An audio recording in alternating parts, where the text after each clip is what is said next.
to the podium here from this inaugural 2023 SuperMotocross World Championship final, fueled by Monster Energy. And we've got part of the podium. I want to give a big round of applause to Ken Roxon and Cooper Webb for their solid showing out here. Let's give it up.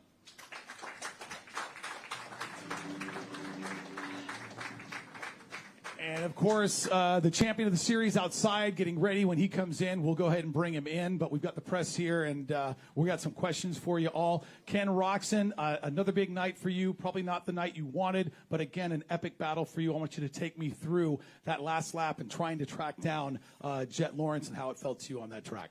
Yeah, I felt really good, both motos. And I didn't get off to a greatest start. I spun really bad after the gate, and I should have shifted earlier, but didn't have the greatest start, but weaseled my way through and had to make some passes happen. And then obviously Chase was out front, and I was just trying to not let Chase get too far away. And I'm super gutted he made that mistake. I hope he's all right.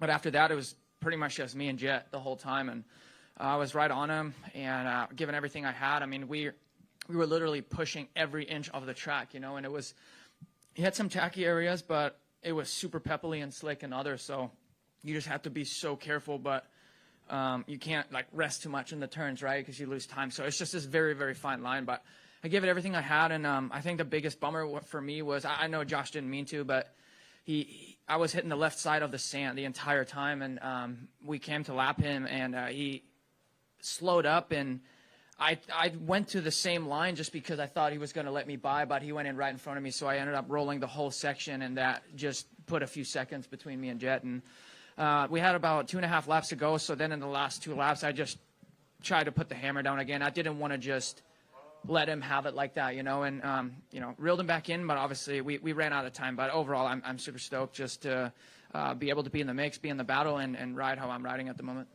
Cooper Webb, great battle for you. Brand new team, brand new bike, and it looked pretty darn good. It looks like you got better and better as the series went through. Yeah, you know, it was a much better night tonight. You know, we were in the mix all day, which was nice. But, yeah, kind of in no man's land there in third that race once Chase went down. But overall, you know, we made progress each time and definitely know what we need to work on. So it was nice to end it with a podium, that's for sure. Jet Lawrence, welcome to the press conference. Congratulations, the first ever SMX World Championship. You were champion, I should say. You worked very hard to get here. I know the struggle for your family. We've talked about it many times, and everything they had to sacrifice for you and all the help you've had for them. This win isn't just for you. I'd imagine it's for your team and for your family. I want you to talk about that, what this means, not just for you, but for everyone who helped you get to this spot. Yeah, you know, it's this sport's definitely not on the track. It's just a one-man show kind of thing, but there's so many people that don't get the credit that's in the shadows doing so much to the bike, helping I know Chase and I just to get us the best equipment we can do, and that just goes also into my trainer Osho and my dad, who are a big key in helping, also my brother Hunter. Just every day we're grinding and always trying to be better than nor if it's the bike or if it's me myself. So it's just to go out and get that, it's not just an awesome compliment, awesome achievement for me, but it is a big thank you to the people that have supported me and helped me get to where I am now. And it's just, yeah, just trying to say the biggest thank you I can ever do is trying to go out and win that. And you did. Well done. Good job. Let's go to our press here. Jamie? Jamie Guida, Vital MX. Ken, I want to talk to you first. That first moto, it seemed like the difference really in the beginning was Jet started doing that 4 onto the table, and you guys had to go into that later. But you were riding very aggressive. And did you feel like that was kind of crossing a line that you really wanted to push that far, and you just had to? Yeah, I mean, it's just I'm not saying that I'm old by any means, but in my older age, I do think 5 times before I do something, right? I knew that was coming. I saw it in practice, and I looked at it in the parade lap and so on, but I don't know. I just waited too long, and even after he got me, I didn't do it for another 3 laps or so, and I should have done it 2 laps sooner at least, you know, that would have helped, but it was what it was, you know. I ended up doing it, and I don't know. I guess I played it somewhat safe and tried to be smart, but I think my goal is always to be mistake-free, and I didn't really make any mistakes all day out there, which was nice, and but yeah, just doing that. I knew that I had it, but at the same time, I don't know. I just kind of played it safe. I should have done it sooner, but it was what it was. Coop, 4th in points in the first SuperMotocross Championship Series on a new team. Just talk about the improvements and the advances or what have you made in the 3 rounds and what you've learned. Yeah, I think it was definitely got blindsided there at the beginning, just the way the tracks were and stuff. We were doing a lot of prep on Supercross, and today was definitely the best I've ridden so far and stuff. And, yeah, I think for me, I just need to I got on the bike pretty much August 1st, so did what we could with what we had, but you never know until you go race. You know, once you go race, you see the speeds, how it develops. So, yeah, it was nice to get better, especially I think we improved a lot tonight opposed to last week, so that was great. But, yeah, I think for me, just getting more laps in and working on the things that we're missing. And, yeah, it was, like I said, it was good to be on the podium, but we're still a ways off. So, like I said, I'll work on me and have a good boot camp and come back swimming come January. Kellen Brower with RacerX. Jet, for you, I know coming into this race you said try to take it as a normal week, another race weekend, but then final race, Kenny's on you. It's for the $1 million. Did it feel any different, or how did it feel in that position? Yeah, I mean, it's you try to come in with the same mental as last weekend, and it's just hard with the build-up we've been getting for this race and social media, just building it up with the triple points. It just puts such a heavier pressure on you, and that second moto, it's the track. It's at its worst. We're pushing the limit. It's like very hard to go any faster because everyone's doing it. After I did the quad and kind of showed basically all my cards as well as my only one. Everyone started doing that, so I was just like, okay, you just got to be faster everywhere else around the track, get in and out of your turns as fast as you can, and it was difficult just because the traction wasn't all there, but. Yeah, no, it's just a awesome weekend, and just waking up this morning, just trying to focus is very hard, just with the pressure being there. But thankfully, we're able to come out on top. And Kenny, for you, as he alluded to, it seemed pretty difficult to make up time on the track, and you spent a lot of time within about a second and a half or so of him. Where were you finding any spots that you could even make time? I mean, it was, but then it wasn't, because obviously the field was super stretched out too. I just think that, you know, at the very front, it's just, like I said, we push every inch on the track, right? So the tiniest mistake, it's just that little bit where you can't latch, like if you're in second, for example, where you can't really latch on anymore, you know? So we are going so fast that the tiniest mistakes makes a big difference, and then it's really hard to really back in, right? So it was tricky in its own way today with, you know, the loss of traction in some areas, and but then at the same time, you know, we were still making up times on other riders. So it's, man, I just think at the very, very highest level, that's just how it is, you know, whether the track gets really rough or not. Like, it's just really, really tight racing. And I was actually really surprised for how basic the track was then in practice. Like, I was like over a second behind Chase on his fastest lap, and it's like, how, like, I came back to the truck and I'm like, where the heck is he that much faster, you know? But it's a little bit here, a little bit there, and, you know, before you know it, it's a second. So Dan Beaver, NBC Sports. First for Jet, this 3-race playoff was not nearly as dominant as the motocross, and it seems like you may have learned a little bit of the 450 on the Supercross tracks. Isn't this in any way more gratifying than the motocross championship was? It's definitely nice because it definitely feels good, because I mean it's hard to take. I mean each championship has their special moment and special feeling and what you learn. This one definitely learned. I mean, coming into the first one, after that one, I got curb stomped to the teeth. So after that, it's the guy, and I just had nothing really for the guys. I mean, the first one I missed the setup by a lot, and then the second one was able to figure it out, but still wasn't good enough. Chase was riding really well that day. And then going to Chicago, it's a bit more outdoors, but still it's so. One thing I found is just it's so limited for me. I feel like outdoors you have a lot more room. There's a lot more things I can get creative with, where the last 3 rounds, everyone's doing the same stuff. It's fairly basic, so everyone can go fast. So it's very hard to make up that big time, like Kenny said. It's like the small things of just coming out of a turn and hitting a bump, and say if it spins out a smidge, that's literally a tenth or so that it might not be a massive mistake, but that little bit less attraction on going down a long straight makes a big difference. So, I mean, for us and for the riders, just to be up there, you just had to be perfect, hit your marks as best you can, and when you make a mistake, try and make that time back up. I mean, but no, I think this one definitely I feel like a little bit better than the outdoor, just because I got to learn how the guys race in stadiums more so, because I haven't raced any of these guys in stadiums at all. So it was a learning curve for me for next year in Supercross. And yeah, I mean, I haven't really done much Supercross kind of stuff, even this one. I mean, it's a SuperMotocross, but it's still pretty Supercrossy. I haven't done much Supercross testing. I've only done probably maybe max 2 weeks.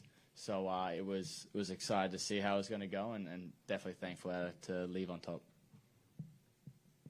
And for Ken, were you aware that once Chase went down, that a pass on Jet would give you the championship, whereas before that, the pass on Jet wouldn't have? Did that change anything in your mind? Not really. I was riding as hard as I can either way. I knew once, obviously, Chase went down because the scenario had to be that I had to win, Jet gets second, and Chase had to get at least third or worse, for me to win. But I was trying everything I can to pass Jet, whether that was for second or for first anyways.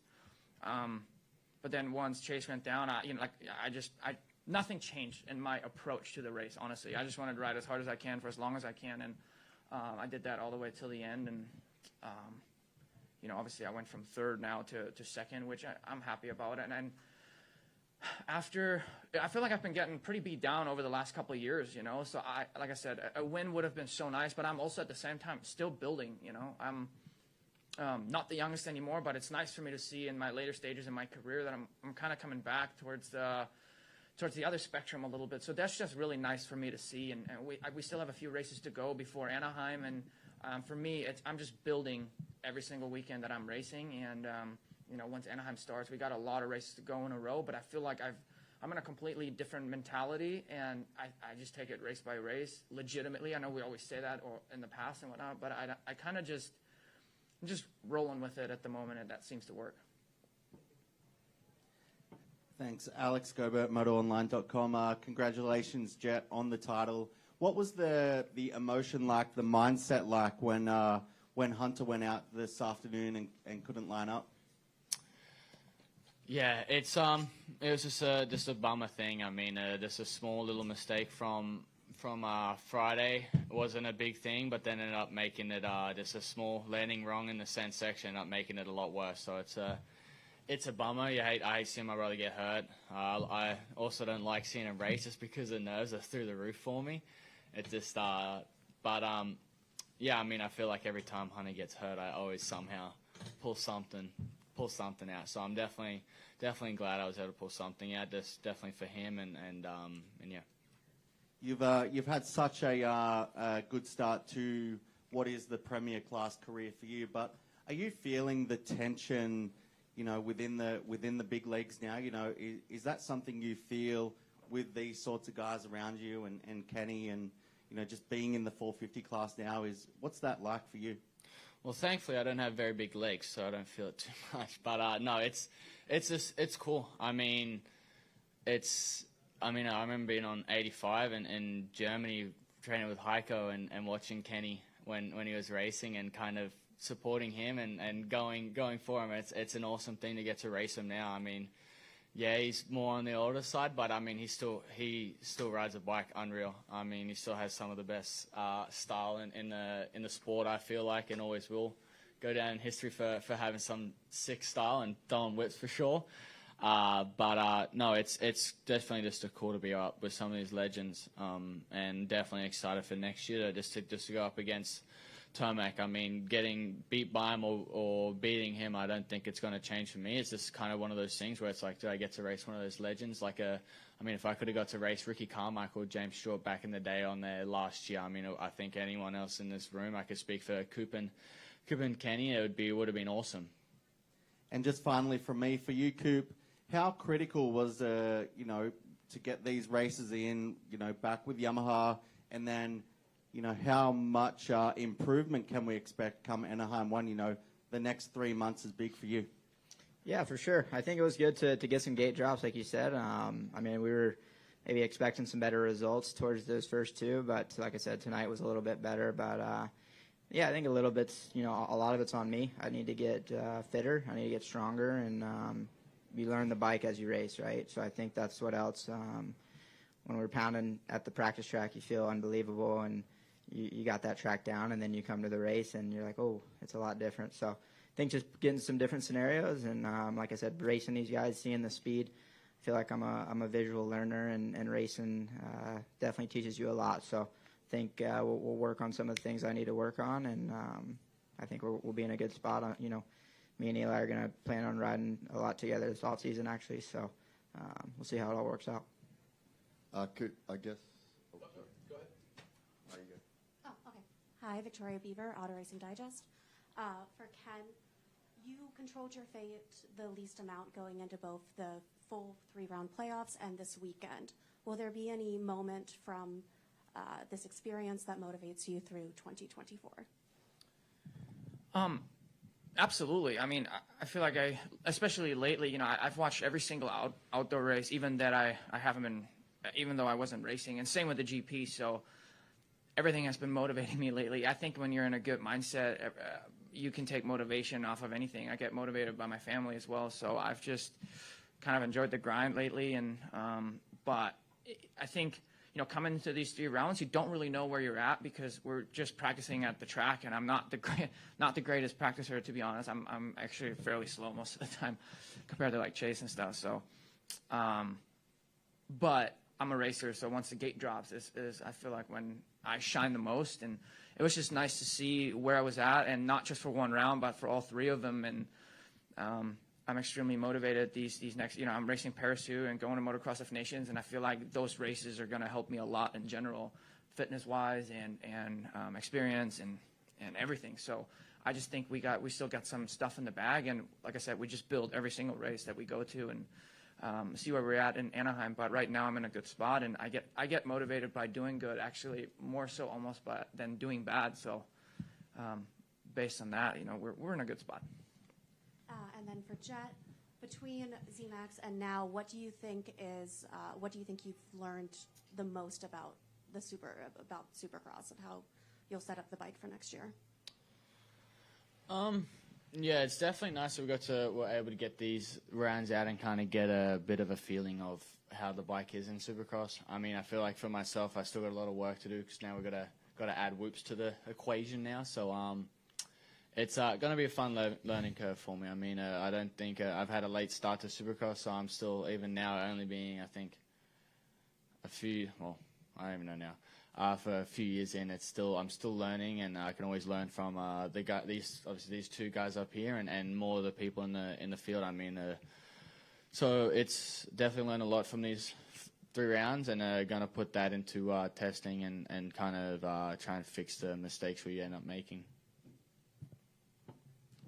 Kenny, you have done, I guess, maybe some of the least amount of racing this year, but then we fast forward into these SMX rounds, and dude, I mean, I think at the first round, Jet kind of looked a little over it coming off the season. It's so much like you've been there before, your first 450 season.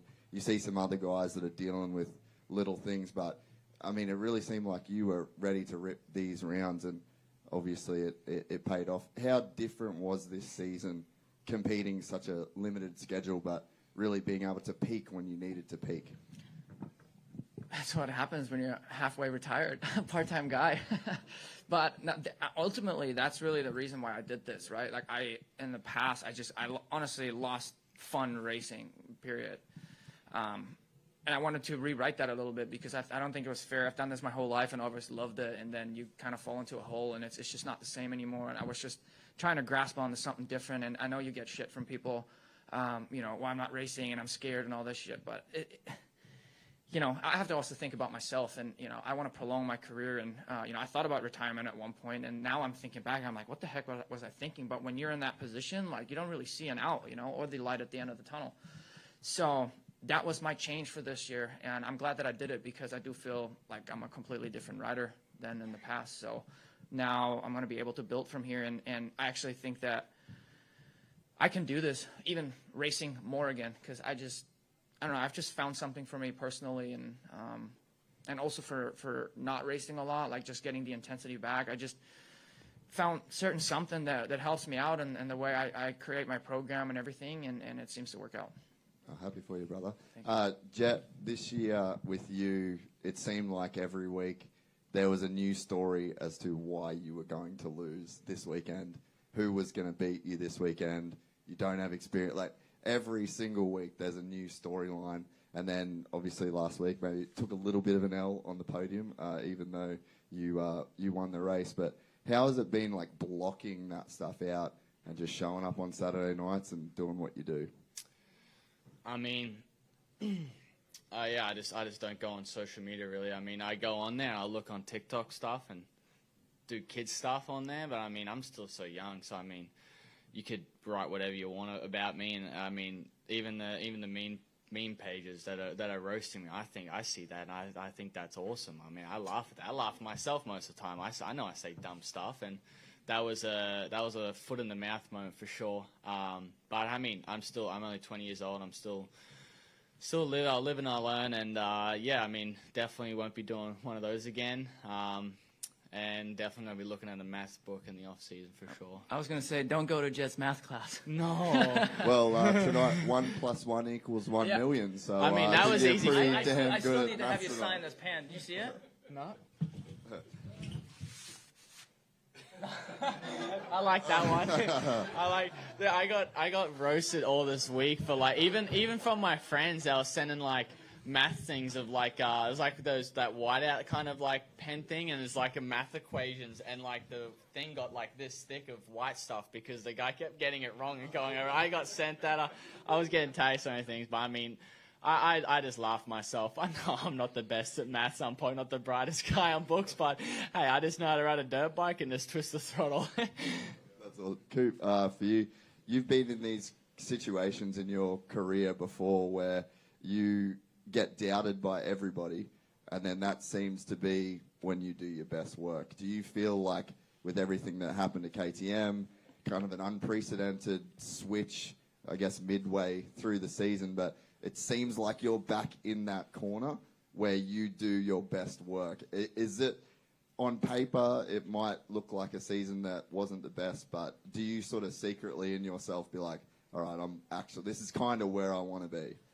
No, for sure. I mean, like you said, I think for me, whenever my back's against the wall, I tend to do well. And obviously, I've raced Ken a lot of my career, and I see what he's done these last three. So it's no secret I can definitely get back there. And obviously, in Supercross, when I look back this year, it was one crash away from being pretty good. So you know, it was definitely a weird scenario the way it all went down, and switching mid-season and kind of like that. And you know, I think it was good for me to kind of get my ass handed to me these three and really light a fire. So, like I said, I think the competition is getting tough, and it's definitely probably the gnarliest it's been. But I feel like I have that experience, and over 17 rounds, I've always been up there. So, looking forward to the fight and getting back to being up top for sure. Congrats, boys, as always. You're animals. Let's go to Ryan from Cycle News. Thanks. Yeah, my question's for Jet. Jet, did you see Chase go down, and what was going through your head when you came over that sand section when his bike's on the ground? I don't think the language would be very appropriate, but it was trying to miss the bike. I seen the yellow flags last minute, and it was kind of a bit of a like kind of a awkward moment because I was like second guessing the flag. So I'm like, the last thing I want to do is at least win and get a flag thing. So yeah, I mean, the first thing was just try and miss the bike and him, and then after this, the race kind of finishes this really bump for Chase. I mean, the guy rode so good that one. We were literally in the truck talking about, dude, this track's so hard to drop people and blah blah blah, and then Chase is like, yeah, I mean, you can drop people in Supercross. And I'm like, I don't know, not on this track, and then he dropped my ass. So he proved me wrong, but it was a shame he went down. He was riding very well, but yeah, I was just trying to make sure I can stay clear away from his bike and just make sure that I don't land on him or anything. Right on. Yeah, and Kenny, looking at your results from Supercross, they were kind of up and down. You had like a good string of podiums and then some stuff outside the top 5 and even outside the top 10. But for all of SMX, you've been the guy. You've been right in the mix the whole time. Can you just touch on a little bit what's been the key to that consistency and how you plan on bringing that to 2024? It may have been up and down a little bit in the beginning of the season, but I think it was a pretty clear pattern of getting better towards the end. I mean, I know at some point, like, there were riders dropping like flies, but I feel like I got the string of podiums towards the later stages of the season, and then I was building on that, and I feel like I haven't really been off the podium since. So, you know, I got on the bike super late as well, and testing while racing is always tough, right? Like, we threw a lot at the bike and had to work out some issues, and then once we did that, I feel like there was a pretty clear pattern of moving forward.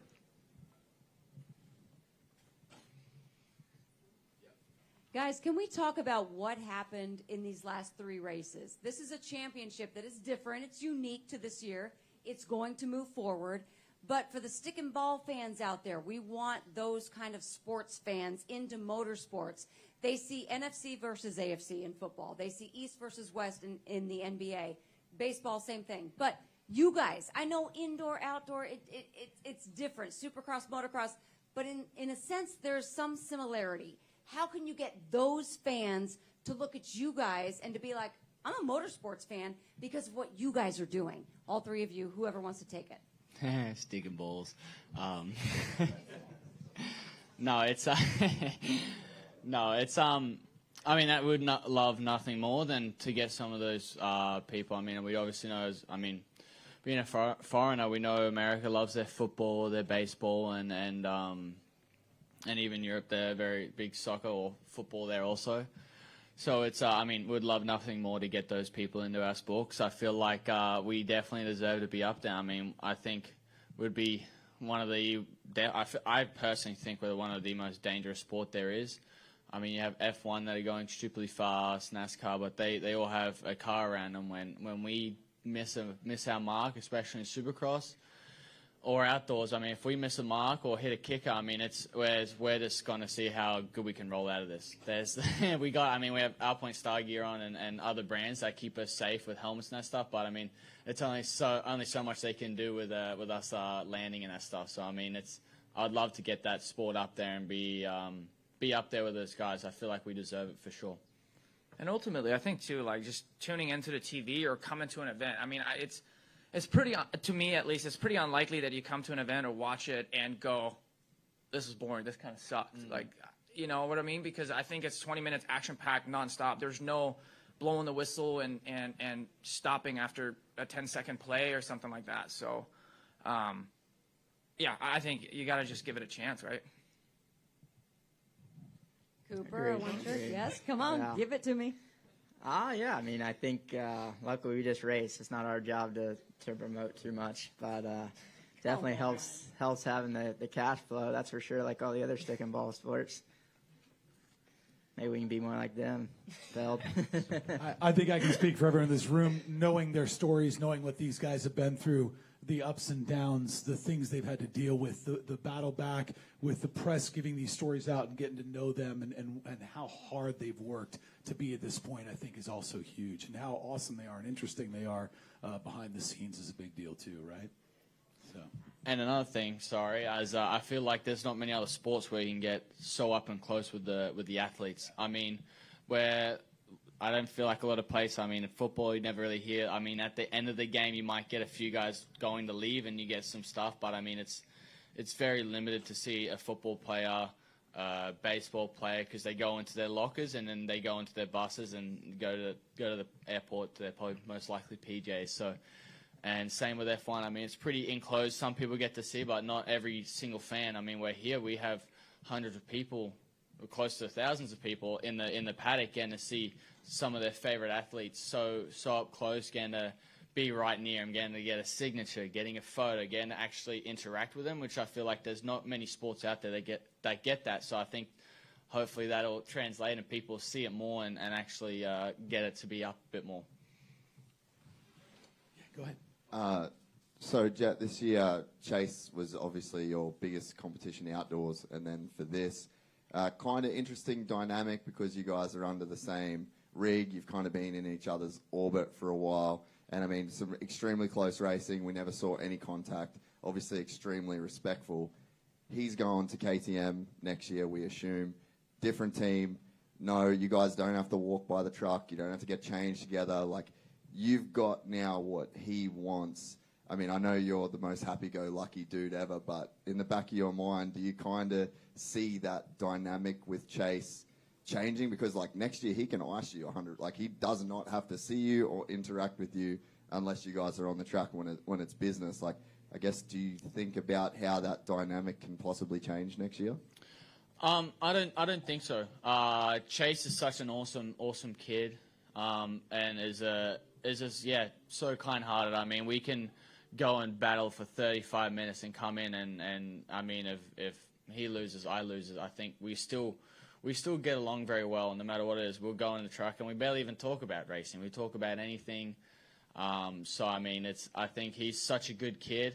Obviously now we probably won't talk as much because we're not on the same rig, but I'm sure if we go down the line and we see each other, we say hello, and I know both of us, we have the respect for each other because we know the work that we put into the sport, and we both respect every other rider out there just because to be up at the top level of this isn't easy.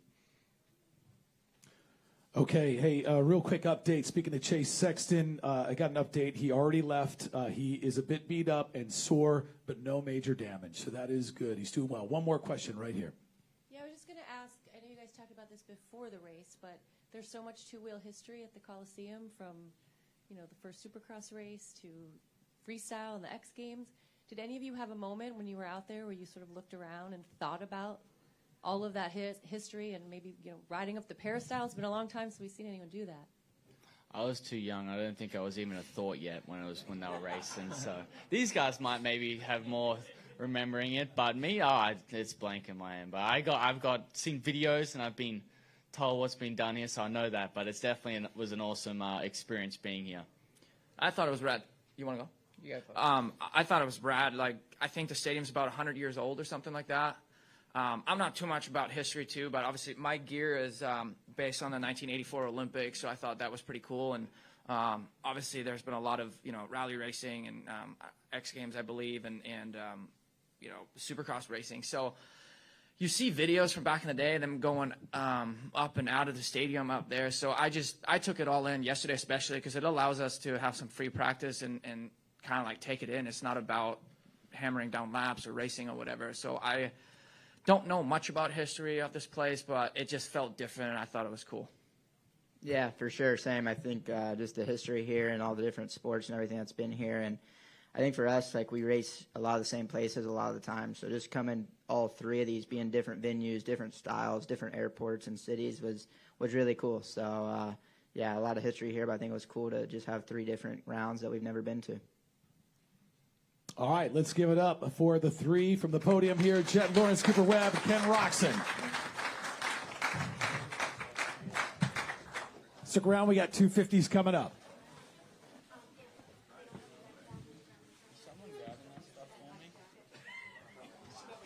was wondering if they were going to put the bike in here, too. Well, Christian's like, do you want the helmet also? I didn't think I fit any more stuff up here.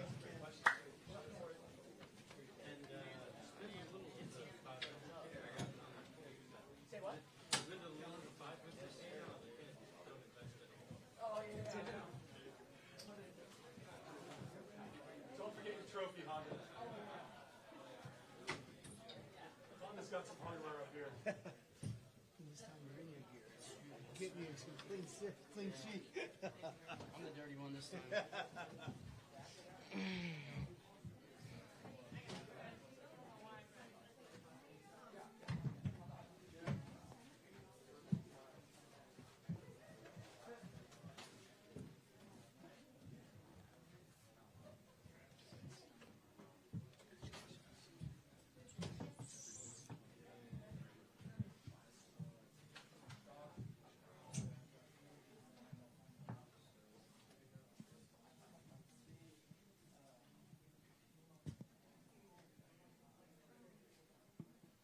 We're ready to go with the 250 podium here from this Super Motocross World Championship final.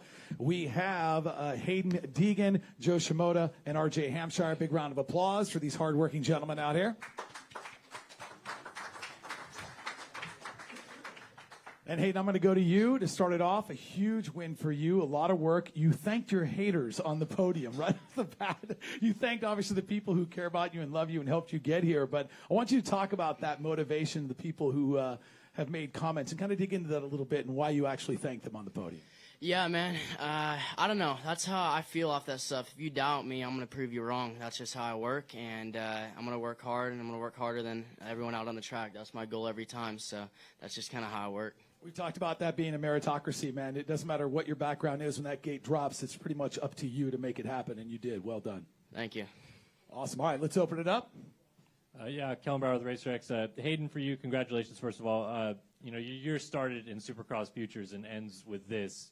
Thinking back to that moment when you're going to go from Futures to Pro, and you envision how your pro career is going to start and how this year is going to go, could you have ever imagined it would go this way?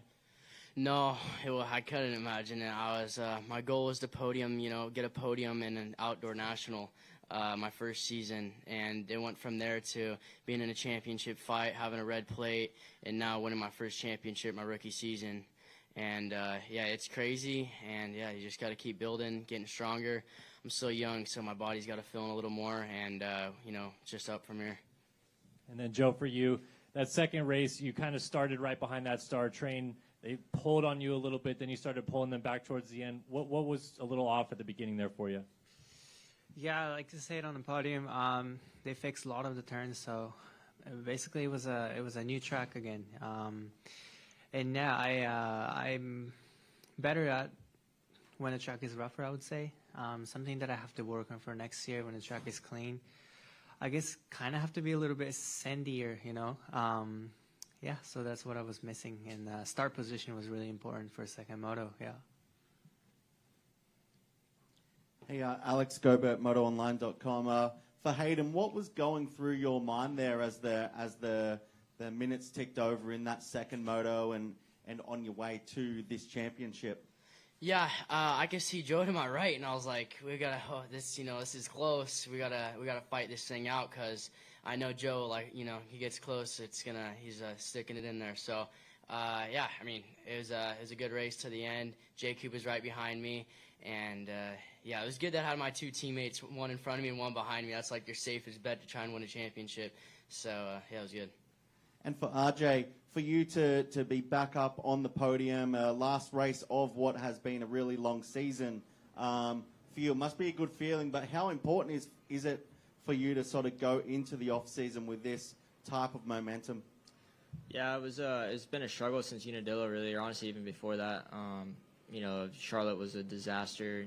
It got better last weekend, and then, same this weekend. I made progress. I'll continue to get better now, just healing.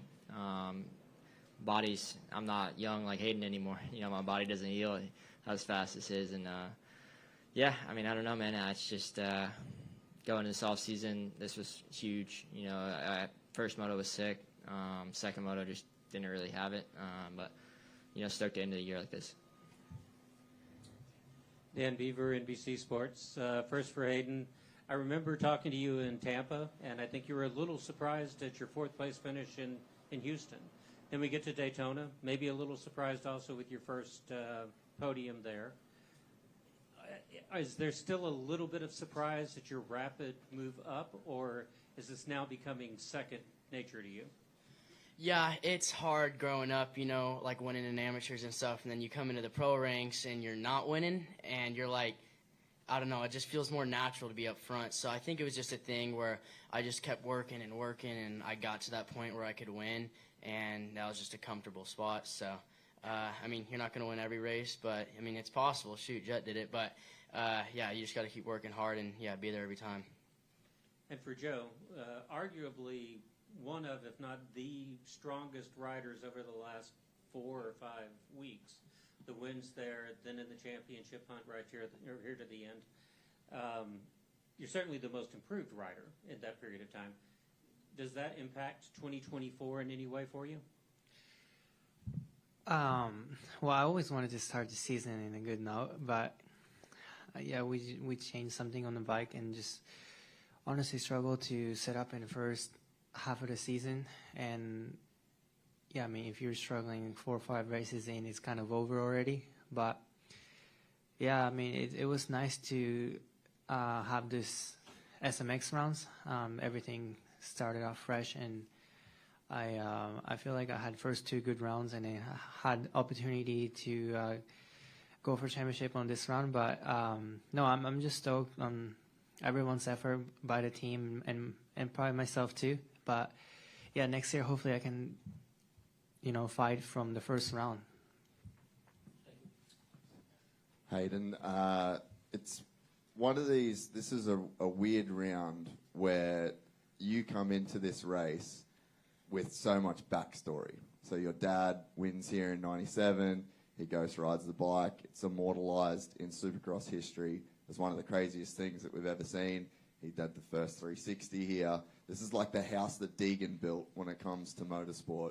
And it just kind of felt like there was something that was going to go down here this weekend. Did it enter your mind like, I'm just going to win this race because, like, this is literally our house? I mean, I know that it's hard because there's guys out there and it's not easy to win these races anytime, but it had to feel like there was something special going on this weekend.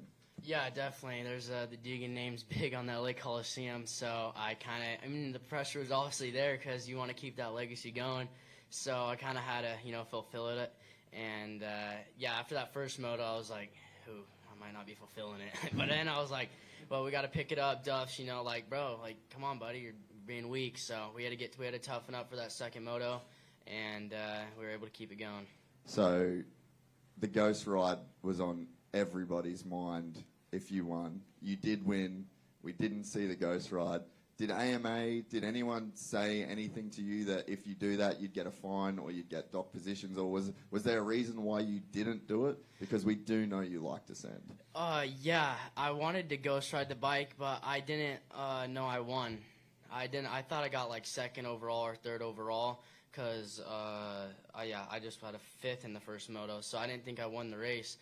But then I was like, maybe we'll just save it for when I fully win the race. I still got 5-2. That's not. I mean, I won the overall, but still winning a Supercross. That's kind of when it's gonna happen. Was there any talk with anyone though, around you doing it, or you were just no one saying anything? It was kind of like you could do what you wanted to do. No, I ghost rode his bike after the finish at Ironman or whatever. So I was like, we're chilling. So that was kind of but we went 5-2, so we didn't do it.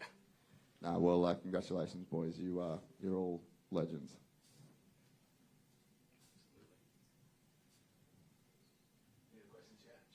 Jamie, Vital MX. RJ, you come off of this motocross season with a little bit of injury, missed the last few rounds, which I know you were bummed about. Building back into racing, good night tonight, going into MXDN. How do you feel about where you're at now compared to a month ago? Yeah, like I said, it's just going to keep progressing. I'm going to get better and better. I'm going home from here and not doing really anything for 4 days, which is I need right now. I'll be good at designations. I'll be better than what I was tonight, which, heck, we're riding for our country over there. So it'll be exciting. I'll be ready to go. I mean, I don't think there's no reason why I shouldn't be 100%. That actually leads to a good question. I'll go to Hayden with this one. It's been a long season. You got rookie season. What are you going to do in the next couple weeks, or how long before you're back on a bike? Start training tomorrow probably. No, I'm just playing. I'll take a few weeks, let the body recover, and then it's hammer time. We gotta show up for Supercross in 2024. So we'll take a couple weeks. Racing amateurs, you freaking race you race 4 races a year literally. So now I race every weekend for almost a year straight, and I'm like, damn, your body will get more used to it as you keep doing it. But recovery is gonna be nice in the next few weeks.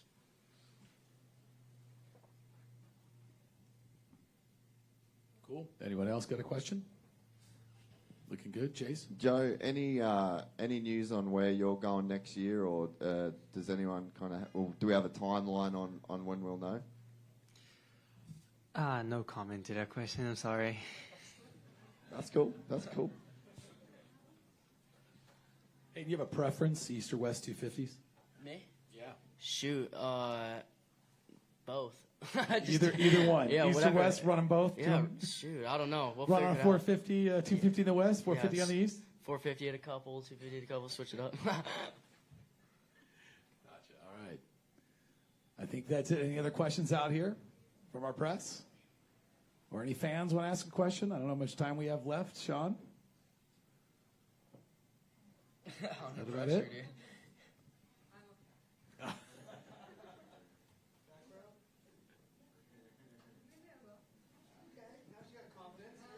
We have a little bit of time.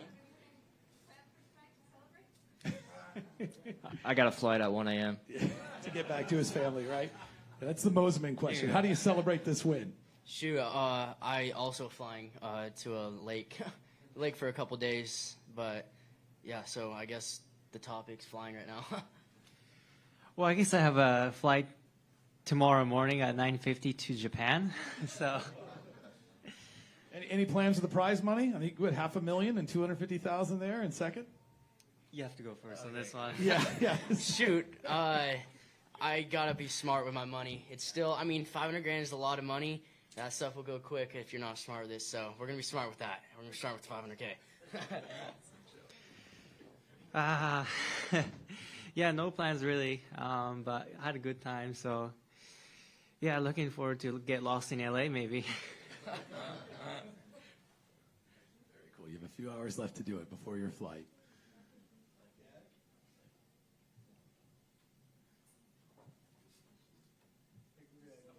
Okay. Good. Just Hayden, with your brother and your family as close as you guys are, just everything's in the spotlight. So I'm just wondering how it is for like you guys to have any time away from the camera where you can cool down, relax, and do your thing, or do you feel pressure all the time? I grew up since I came out the hatch with a camera there, so it's just how it is. I'm used to it, and I think that's a problem with a lot of people. They get the camera in their face and it's pressure, you know, where it's just like it's life, you know. I wake up and walk outside and get on my bike, and my filmer's filming me, so it's like it's just natural. It's nothing new.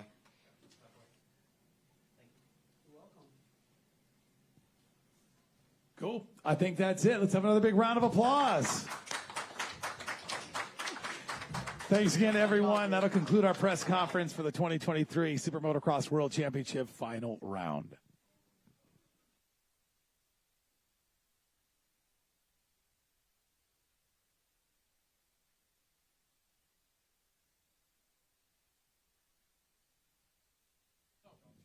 Oh, so we do have more. Our 250 amateurs coming in now.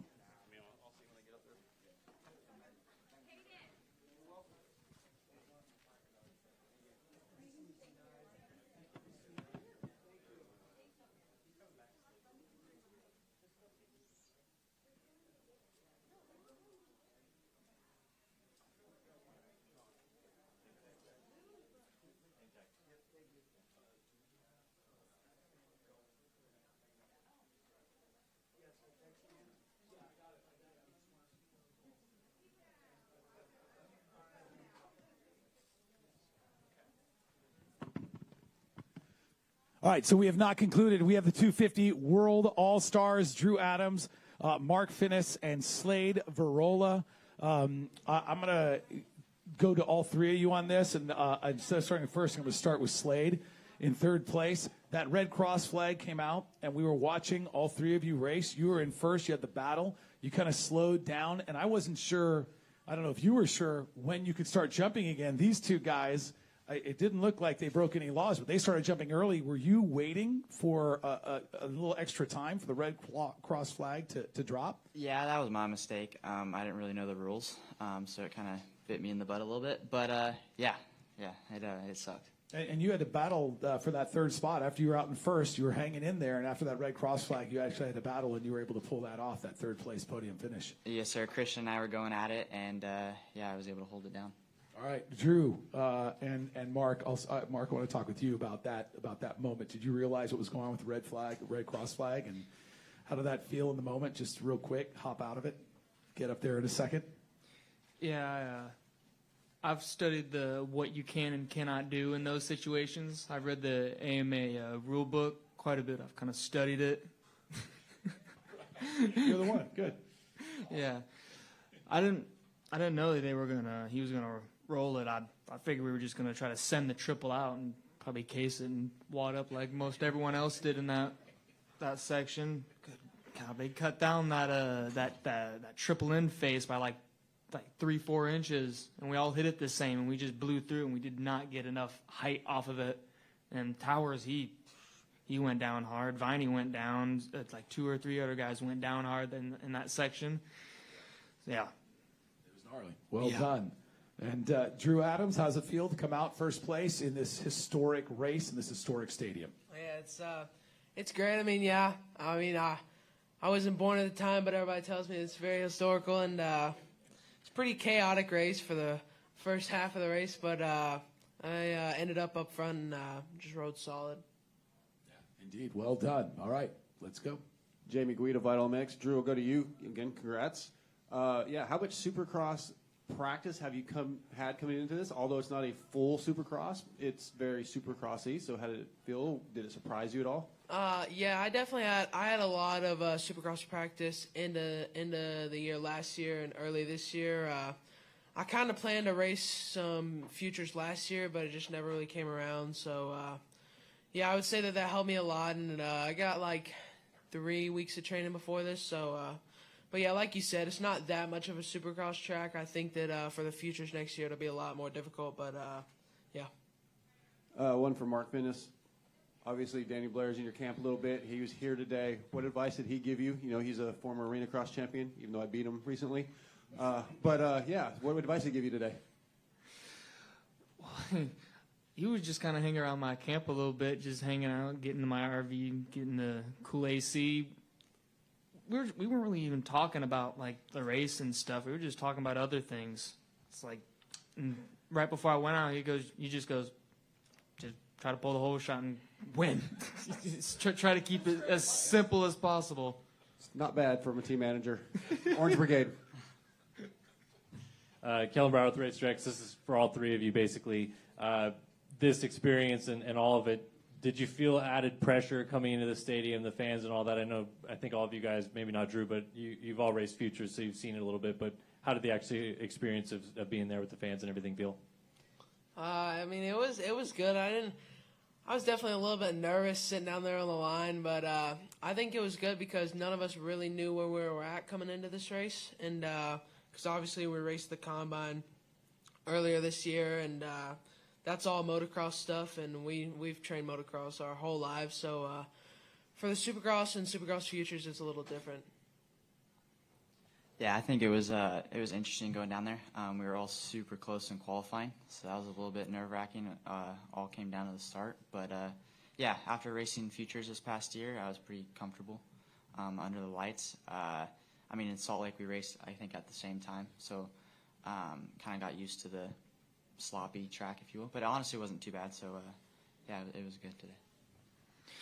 If I'm gonna be honest, I kind of forgot I was even here. I was just riding. I couldn't hear the fans. I was pretty locked in. Couldn't feel any of the roost. I was locked in, man. But wasn't nervous. I haven't been nervous in quite a bit. Even when I did my pro nationals, those two, even on the line when I landed in between two star guys, I was just like, all right, what's up?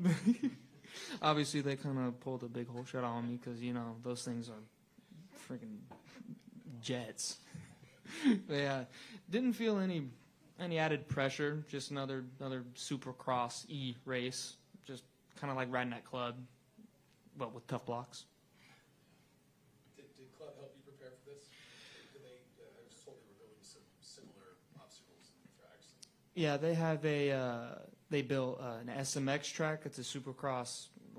It's a hybrid, and we got some laps on that, and then I got some laps on the full-blown Supercross track, and I was working with Justin Brayton on whoops for like a whole day. I hit the whoops like 60+ times with Justin Brayton helping me out, and I'm too bad there was no whoops here because I had those things dialed in, but halfway dialed, I kind of skipped one with my front tire on Saturday and sprained my wrist. Was kind of limping through the week. Got like one day on the bike, but we came out here somewhat swinging. I'll ask another one of Mark. When you guys both go around Slade and then you're right there behind Drew, it just seemed like you couldn't quite make a run, couldn't get close enough to make a pass or anything like that. How difficult was it to make time or even make an opportunity to set up a pass on this track? It was weird because it was motocrossy enough to where you wanted to hang it out, and also the track was pretty muddy and hard packed, so you couldn't push it into the corners, you couldn't lean it as far, and then you had to be really precise with the sections before the finish line. So I was kind of clipping things here and there. I was sending it in the sand though. I was reeling him in pretty good right there, but he would kind of inch away on like the tighter stuff like under the tunnel. But yeah, we were running like the same pace. I tried to turn up the heat a little bit the last 2 laps, tried to reel him in a little bit. 8 minutes plus a lap. I was hoping for 20. They kind of cut us short on that one. I've got one for Slade. Again, there were a number of crashes on this track, but it's a really cool event to have you guys out here and start getting prep for Supercross. How much did you learn tonight? Seeing the crashes, kind of learning that hey, this is sketchy and we have a lot to learn still. Yeah, definitely. It's very different from the practice track. All of us can go out there and log laps, but you get out here, fans, pressure, the lights, and people make mistakes. And yeah, they changed the lip a little bit on that 3N before the big triple, and it seemed to claim quite a few guys. But yeah, that part was a little sketchy. But yeah, other than that, I just logged laps. Yeah, I think it's really cool that Feld has done futures for the last couple of years, and now like with the SMX having you guys out here do this, and it gives you an idea of what it's like under race pace, because it is very different to go to club or wherever you guys are training and just ride laps versus what you just said under the lights, etc. Yeah, definitely. These tracks they're different than practice tracks for sure, and it gives us the experience. In years past, a lot of people they don't get to ride the Supercross tracks until they turn pro. So now we get to come out here and race, which is sweet. Thanks, guys. I have a question for all three of you. I'm going to start with Drew, then go to Mark, then Slade. Next year, coming up, starting in January, Futures we assume is going to happen again, but you may have the opportunity to move into the pro class. I want to start with you. Go 1, 2, 3. Do you plan on racing more Futures, or do you plan on going pro come January? Yes, I do plan on racing all the Futures this coming year and really focus on the SX training. We have mini O's coming up, so I have to get back on some outdoors for that, but as soon as that's over, back on to Supercross, and yeah. We're thinking about doing all the Futures, but if I go do really good in the first round of Futures and I'm feeling really good on the bike at like Club MX, then we might go East Coast, kind of do like what Deegan did, do 1 round of Futures and then do East Coast and try to show the boys what's up. Worked out pretty well for him. Yeah, I'm hoping I'm gonna follow that trend. Yeah, I plan on doing a full another year of Futures. Yeah. Cool. Any other questions? Anything from the gallery? I think we're good. All right, give them a big round of applause. They pulled it off. Thanks again, Drew Adams, Mark Finnis, and Slade Varola. Well done. Thanks again to our press, and we'll see you all in January.